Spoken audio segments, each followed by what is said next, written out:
ஒருமுறை காட்சியில் சிவபெருமான் தன் அடியார்களுக்கு அருளியுள்ளான். அந்த நகரம் முழுவதும் சிவபக்தர்களால் நிறைந்திருந்தது. காட்சியிலே வசித்து வந்த ஒரு சிறுவன் சிவபெருமான் மீது அளவற்ற பக்தி கொண்டவன். அவன் பெயர் வீரன். வீரன் தினமும் காலையில் கங்கை நதியில் நீராடி சிவாலயத்திற்கு சென்று சிவனுக்கு பூஜை செய்வான். தன் சிறு சிறு வேலைகள் செய்தாலும் கொஞ்சம் பணம் சம்பாதித்து பூக்களை வாங்கி பூஜித்து வைத்தான். ஒரு நாள் நகரத்தில் ஒரு பிரம்மராட்சசன் தோன்றினான்.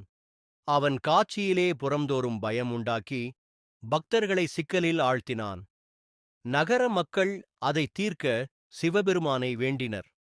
சிவபெருமான் வீரனின் பக்தியை அறிந்திருந்ததால் அவனை அழைத்தார். வீரா, நீ உன்னுடைய தூய பக்தியால் எனக்கு அன்பு செலுத்துகிறாய்.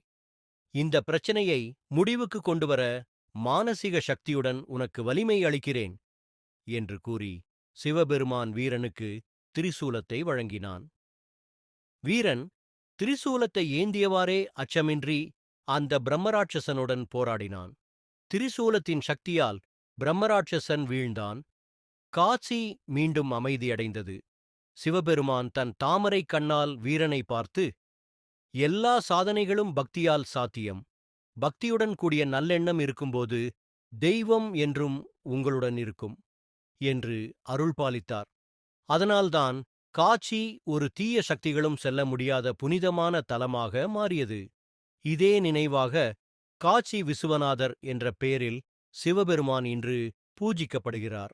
இது ஒருபுறம் வீரனின் பக்தியும் சிவபெருமானின் அருள்